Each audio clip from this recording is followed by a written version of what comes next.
Fala, galera, ligado aqui no canal do VSR, chegando para mais um vídeo. Tema do vídeo agora, o pacote de reforços do Flamengo.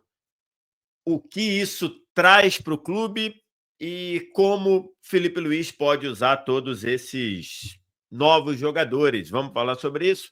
Antes, deixa o like, se inscreve no canal. Tudo isso aqui embaixo também. Primeiro comentário fixado do vídeo. Tem o link para você baixar o app do Flash Score totalmente de graça, você não paga nada, nem para baixar, nem para usar o Flash Score, e é o aplicativo que eu uso aqui no canal do VSR para estatística, acompanhamento de jogos, classificação em tempo real, tudo isso de graça no seu celular. Você não vai pagar nada e vai utilizar. Estou gravando esse vídeo aqui na tarde de terça-feira para falar sobre os reforços que o Flamengo trouxe nessa janela de transferência, que é uma janela que já começou, já tem um tempinho, né? Essa janela já começou lá no começo de junho, né? Na verdade, no finalzinho de maio, começo de junho, quando o Flamengo trouxe o Jorginho. O Flamengo trouxe o Jorginho, e que já foi utilizado na Copa do Mundo de Clubes, e jogou bem, e tem jogado muito bem, inclusive jogado muitas partidas, muitos minutos. Acho que até o Felipe Luiz vai poupar aí nos próximos jogos, vai ter que poupar o Jorginho, porque está numa batida incrível de jogar todas as partidas e funcionando muito bem. E aí, depois de um momento em que o departamento de futebol do Flamengo, o José Boto e a equipe dele acabou sendo muito cobrada e muito criticada pela demora nas contratações. Tem a contratação frustrada do Mickey Johnston, lá o ponta esquerda lá do West Bromwich, que acabou sendo desautorizada pelo presidente do clube. Primeiro alegaram ali de que era uma questão médica e tudo, e não ficou muito claro do quanto era uma questão médica ou não, mas enfim, o presidente não autorizou a contratação do Mickey Johnston, e assim o Flamengo passou durante um tempo ali muito cobrado o departamento de futebol por não trazer ninguém. E acabou que nas últimas 2 semanas chegaram 3 reforços que já chegaram e mais um que deve chegar nessa semana, perfazendo um total de 4 reforços, e que acho que coloca o Flamengo num nível de fato, pensar e projetar, brigar por todos os títulos que ele ainda tem para disputar de agora até o fim da temporada. O Flamengo lidera o Campeonato Brasileiro, mesmo com um jogo a menos do que o vice-líder Cruzeiro.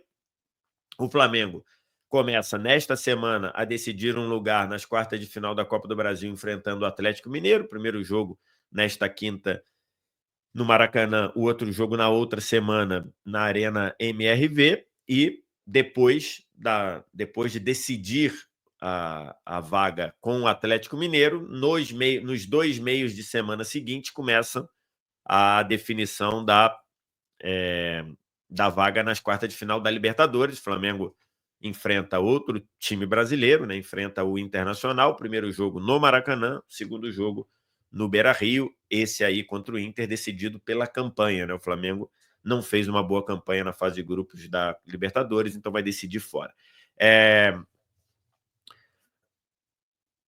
Os 4 reforços que o Flamengo trouxe, os 3 mais um que já está praticamente acertado, do Saúl Ñíguez eu já falei aqui no canal, então vou até deixar aqui em cima no vídeo, aqui em cima no card, o link para você ver o vídeo em que eu falo sobre o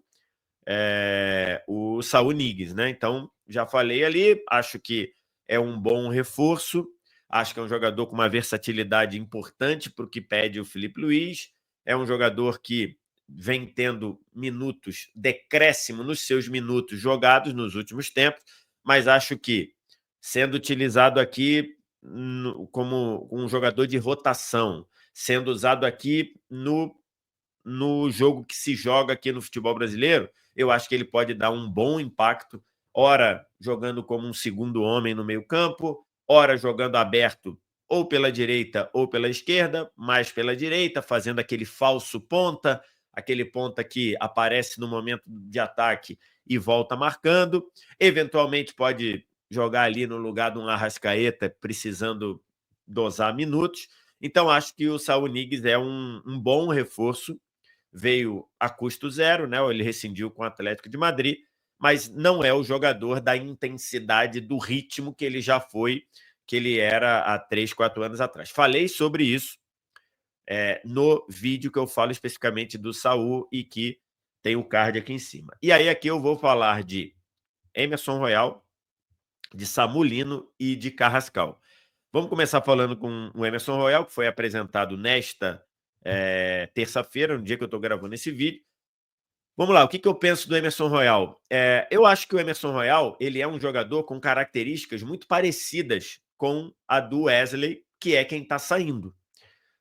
E quando eu digo muito parecidas, é nas coisas boas e nas coisas ruins. O Wesley é um jogador que às vezes se empolga um pouco na tomada de decisão, às vezes é um jogador que vai ao ataque e acaba errando mais do que deveria. Melhorou muito isso desde que o Filipe Luís chegou, mas o Wesley tem essa característica. Isso, as questões, as deficiências, podemos dizer. Em compensação, as coisas boas do Wesley, a capacidade de física, de entrega, de ultrapassagem, de ir à frente, chegada com força, eventualmente entrar em diagonal para bater em gol, como foi o gol contra o Red Bull Bragantino na sua última partida com a camisa do Flamengo. E essas coisas o Emerson Royal também tem. Então, a ida do Wesley e a chegada do Emerson Royal, você fica ali com jogadores de características muito parecidas. Muito parecidas. Acho que neste momento o Wesley estava jogando mais do que o Emerson Royal jogou na última temporada no Milan. Mas a última temporada do Emerson Royal no Milan foi uma temporada em que ele jogou 26 jogos como titular do Milan. O torcedor do Milan estava um pouquinho descontente ali, porque de fato uma inconsistência muito grande do Emerson Royal. Mas do mesmo jeito que o Wesley achou o seu melhor jogo sob o comando do Filipe Luís, o estilo de jogo do Flamengo do Filipe Luís com o Wesley pode fazer o Wesley também achar o seu melhor jogo. E aí, do ponto de vista de negócio, do ponto de vista de grana, a gente tem que pontuar uma coisa. O Wesley, ele foi... Ele teve uma proposta no meio do ano passado, uma proposta oficial da Atalanta de 16 milhões de euros fixos, mais 4 milhões de euros variáveis. Variáveis que eu digo de atingimento de metas, bônus. Então, o Wesley teve uma proposta oficial de 20 milhões de euros, 16 fixos, mais 4 em bônus e metas.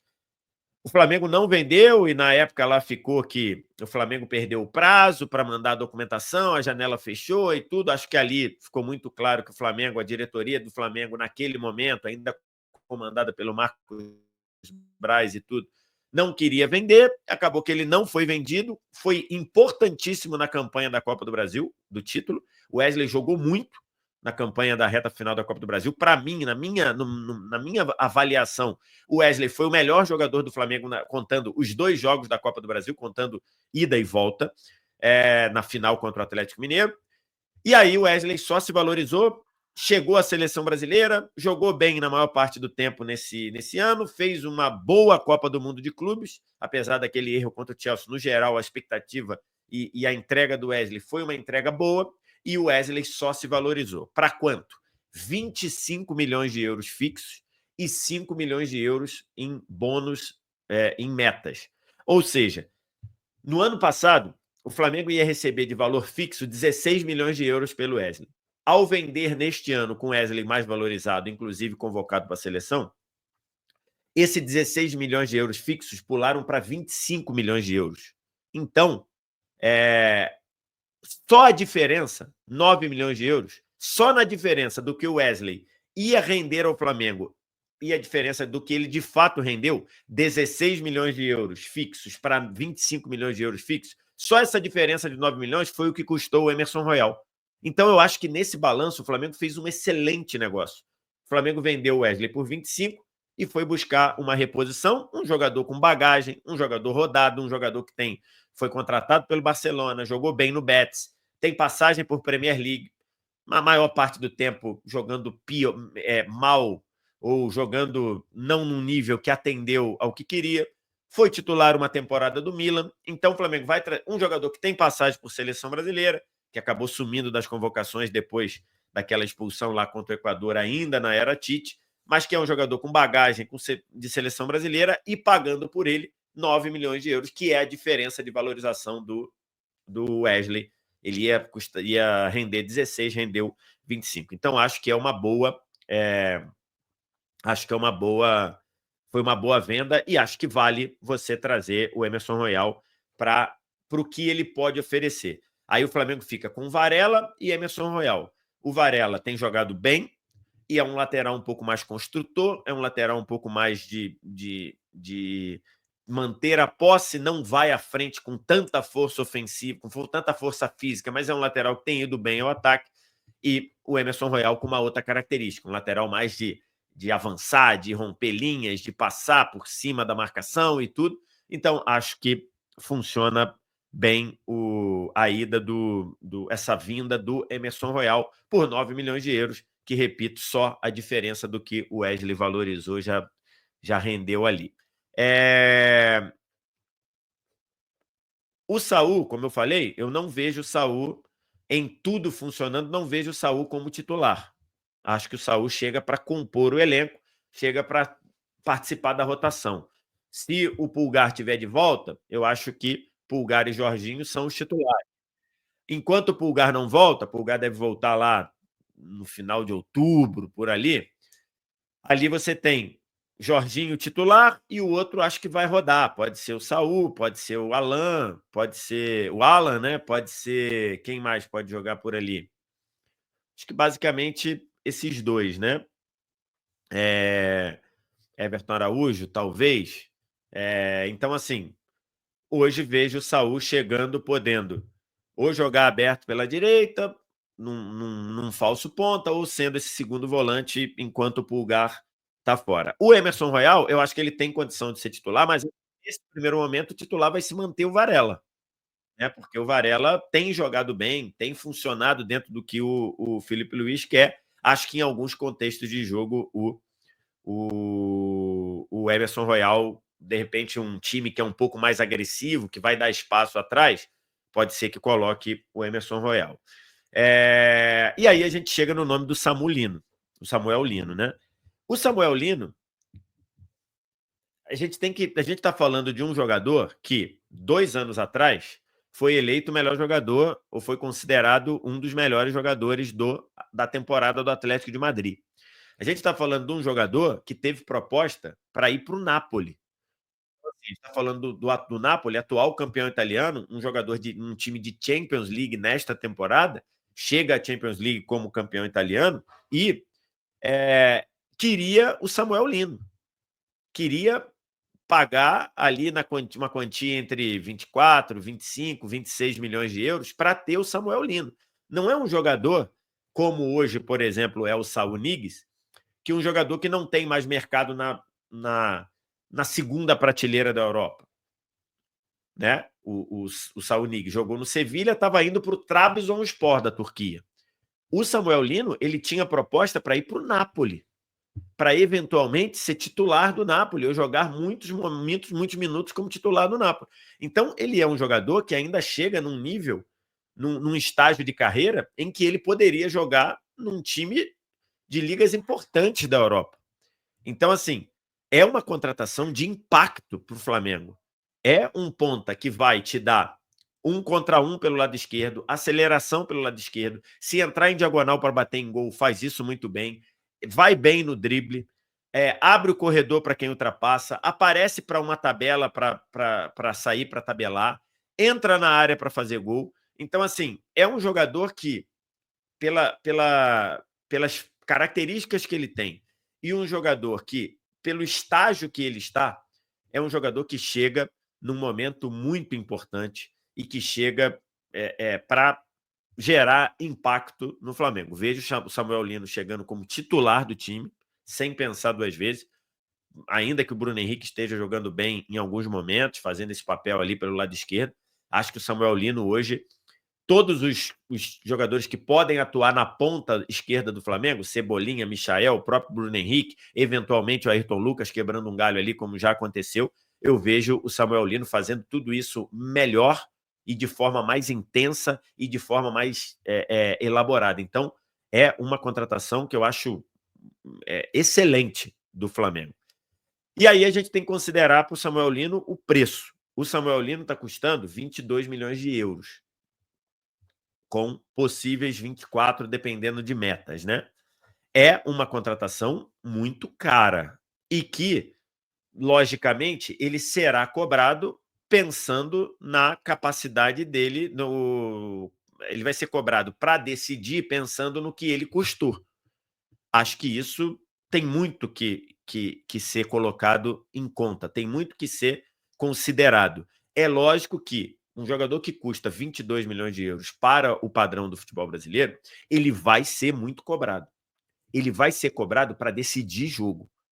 Por exemplo, só para fazer um paralelo, o Vitor Roque, que custou 25 milhões de euros para o Palmeiras, uma quantia muito grande, ele está sendo cobrado também porque ele custou 25 milhões de euros. Se ele tivesse entregando ali o que ele está entregando, e acho que está abaixo, acho que ainda pode crescer muito mais, talvez se ele não tivesse custado 25 milhões de euros, isso não seria um fator tão grande assim. Então, o Samuel Lino vai ser cobrado e vai ser uma carga em cima dele o valor que ele custou 22 milhões de euros. O Flamengo, pensando em finanças, o Flamengo acabou de receber 50 milhões de euros, né? 25 milhões de euros do Gerson de uma só vez, 25 milhões de euros do Wesley. Esse eu não sei qual é o fluxo de pagamento, imagino que seja parcelado, mas na contabilidade do Flamengo, o Flamengo recebeu numa janela 50 milhões de euros, 25 do Gerson, 25 do Wesley. E fluxo de caixa, momento de recebimento é outra coisa, tá?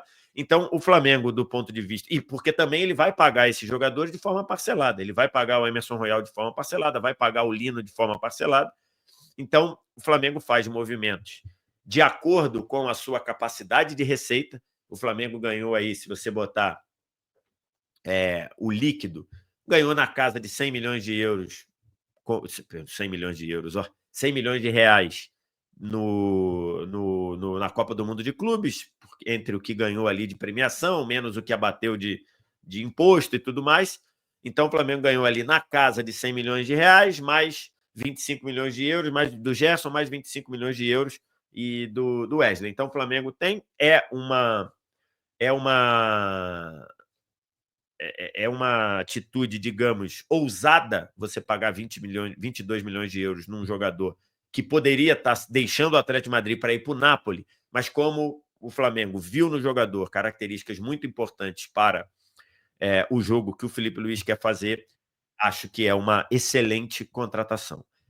Lógico, chega para ser titular, e aí tem esse peso de como ele vai ser cobrado por quanto ele custou. Só fazendo um paralelo, quando o Botafogo comprou Almada e Luiz Henrique, na casa ali de 20 milhões de euros, nessa casa aí, eu falei sobre isso, e falei sobre isso quando abordei o quanto custou o Alcaraz. E aí eu falei, cara, tem um peso muito grande aí no Alcaraz, por quê? Porque para um jogador custar o que o Alcaraz custou, na casa de 20 milhões de dólares, espera-se dele que ele decida jogo, que ele seja um cara para decidir jogo. E eu não vejo o Alcaraz decidindo o jogo. Vejo o Alcaraz sendo importante na engrenagem do time, mas não vejo o Alcaraz decidindo o jogo. Coisa que, por exemplo, fiz esse comentário na época, só fazendo uma correlação, o Luiz Henrique no Botafogo chegou custando 22 milhões de euros, acho que foi isso, ou 21, 22, e ele decidiu o jogo. Ele foi o melhor jogador da Libertadores, Rei da América, e foi o melhor jogador do Campeonato Brasileiro. Foi premiado como. Então, assim, acho que do Samuel Lino vai se cobrar, vai se esperar que o Samuel Lino, custando 22 milhões de dólares, decida jogo. Acho que ele tem condição disso. Acho que ele tem característica para isso. Mas precisa ver como vai adaptar, como vai entender, como vai funcionar e tudo mais. Então, mas acho uma excelente contratação para ser titular.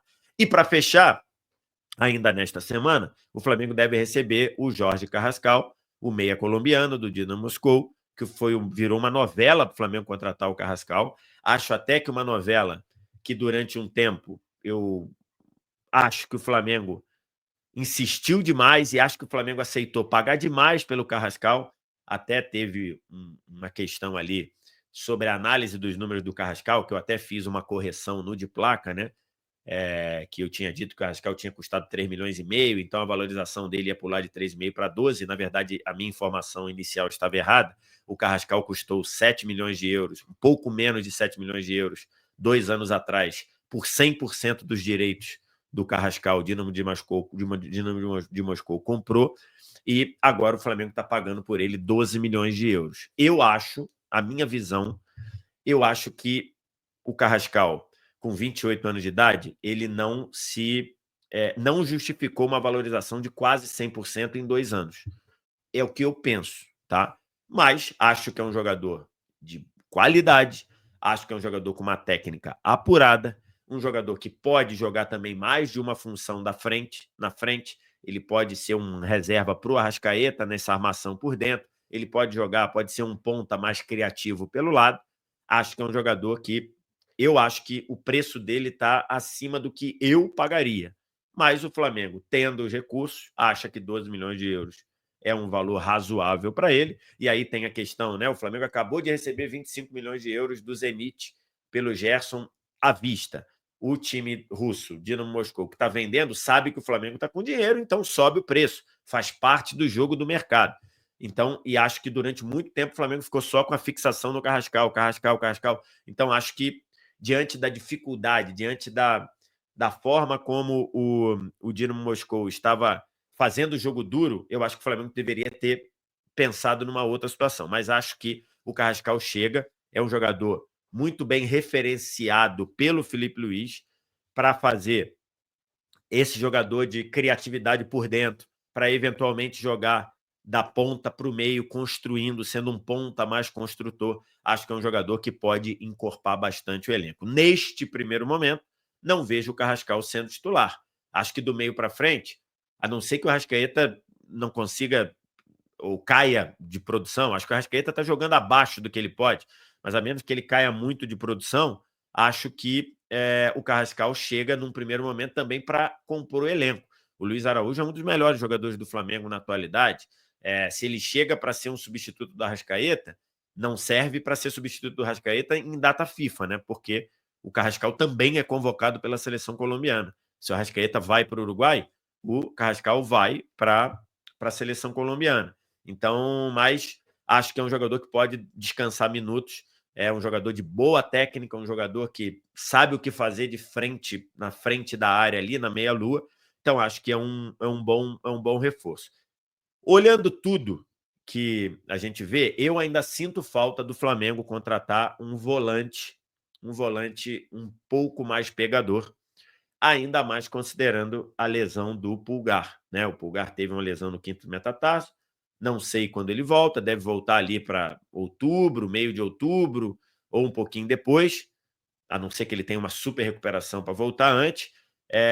Então, eu ainda sinto falta disso. O Everton Araújo fez um grande jogo contra o Red Bull Bragantino, mas ainda é um jogador para se desenvolver, para ser desenvolvido. Então, tem esse ponto. Então, considerando aqui, Jorginho chegou, titular absoluto. Saúl Ñíguez, para mim, para compor o elenco. Emerson Royal tem potencial total para ser titular. Acho que, num primeiro momento, o Varela vai continuar sendo titular porque está jogando muito bem. Samuel Lino chega para ser titular absoluto na ponta pela esquerda. E o Carrascal, acho que nesse momento chega como um jogador, como uma opção no banco. E aí, está muito claro que, para mim, o Flamengo, com esse elenco, que já é um elenco muito bom. Se você pensar agora, o Flamengo tem 2 laterais direitos muito bons, 2 laterais direitos em nível de seleção. O Varela é convocado pelo Uruguai, o Emerson Royal já foi convocado pelo Brasil, pode vir a ser eventualmente. Zagueiros, o Flamengo tem 3 ótimos zagueiros, né? Os 2 Léo Pereira e Léo Ortiz. O Léo Ortiz, por exemplo, jogador que frequentando a seleção, o Danilo, hoje zagueiro também jogando bem. Tem as questões ali físicas, tanto do Danilo quanto do Alexandre. Na lateral esquerda, você tem 3 excelentes laterais esquerdos, até com características que se complementam. O Vinha, mais construtor. O Ayrton Lucas, um cara mais de físico, de atacar. O Alexandro, uma mistura dos dois. E aí, no meio campo, você tem Jorginho, você tem o Alan, que conseguiu meio que se renovar com o Flamengo. Você tem o Pulgar quando voltar, Everton Araújo. Aí do meio para frente você tem Luiz Araújo, você tem Saúl Ñíguez, você tem Carrascal, Arrascaeta, Samuel Lino, Bruno Henrique e ainda alguns outros que ainda não, né, não vivem bom momento. Michael, Cebolinha, por exemplo, que não vivem grande momento. Você tem na frente Plata, você tem Pedro. Então, assim, é um elenco muito forte. E um elenco que pode fazer o Flamengo brigar e pensar em brigar pelos 3 títulos que ele disputa. Nunca aconteceu na história do futebol brasileiro você ter um time que ganhou os 3 títulos no mesmo ano. Ganhou Brasileiro, Copa do Brasil e Libertadores. Mas de 2019 para cá, a gente tem visto alguns times flertarem com isso. 19 o Flamengo ganhou Brasileiro e Libertadores. 20 o Palmeiras ganhou Copa do Brasil e Libertadores. 21 o Galo ganhou Copa do Brasil e Brasileiro. Em 22 o Flamengo ganhou Copa do Brasil e Libertadores. No ano passado o Botafogo ganhou Brasileiro e Libertadores. Então, você está vendo ali nos últimos de 19 para cá, 19, 20, 21, 22, 23, 24, em 6 anos, apenas em 23 um time não ganhou 2 dos 3 principais títulos. Os times estão pensando, olhando para isso, flertando com isso. Nunca aconteceu. O elenco que o Flamengo monta é para brigar. Se vai ganhar ou não, não estou dizendo que o Flamengo é favorito a ganhar tudo. Estou dizendo que o Flamengo tem elenco para brigar. Até para fazer rodagem de elenco, administrar minutos, pensar em alguns jogos, de pensar nesse jogo do Brasileiro, que talvez eu tivesse que ir com uma força mista por causa de algum jogo decisivo de Copa, mas você tendo um elenco, tendo um Carrascal no banco, tendo um Saúl Ñíguez no banco, tendo eventualmente o Plata no banco, um dos laterais no banco, você bota em campo um time muito forte. Então o Flamengo trabalha, se coloca para brigar pelos 3 títulos. Se vai ganhar ou não, precisamos ver. Bola na casinha e aí só acompanhando os jogos. O que você achou da janela do Flamengo? O que você pensa da janela do Flamengo? Diz aqui embaixo nos comentários. No mais, like, se inscreve no canal, tudo isso você faz aqui embaixo. Aqui embaixo também, sininho, aqui em cima, lá no canto, sininho das notificações para você ser avisado quando tivermos outros vídeos aqui no canal. E aqui embaixo também o link para você baixar o app do Flash Score, totalmente de graça para você. Você não paga nada para baixar o Flash Score e todas as estatísticas de Brasileiro, Copa do Brasil e Libertadores você tem de graça no seu celular, no Flash Score. Só clicar aqui, baixar e começar a usar. Obrigado demais pela audiência. Um abraço.